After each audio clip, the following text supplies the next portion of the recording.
నెల్లూరు జిల్లా కోవూరులోని Gandhi park centre వద్ద వెలసియున్న శ్రీ కోదండరామస్వామి వారి బ్రహ్మోత్సవాల్లో భాగంగా కోవూరు ఎమ్మెల్యే వేమిరెడ్డి ప్రశాంతిరెడ్డి పాల్గొని స్వామివారికి ప్రత్యేక పూజలు నిర్వహించి తీర్థ ప్రసాదాలు స్వీకరించారు.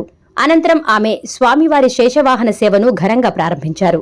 ఈ సందర్భంగా ఎంపీ వేమిరెడ్డి ప్రభాకర్ రెడ్డి సహకారంతో ఏర్పాటు చేసిన చిరు వ్యాపారుల స్టాళ్లను ఆమె సందర్శించి వారితో మాట్లాడారు.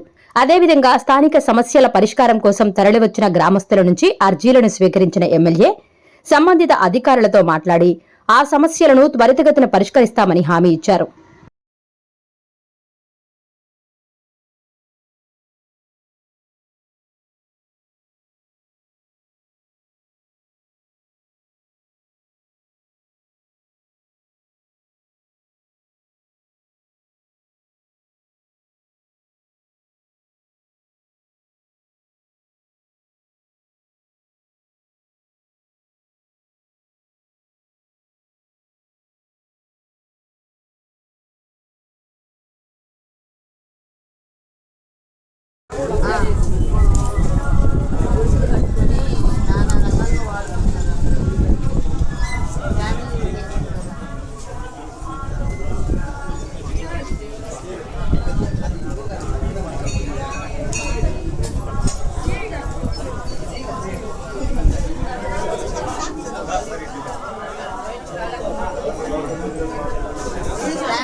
Please subscribe SS News AP.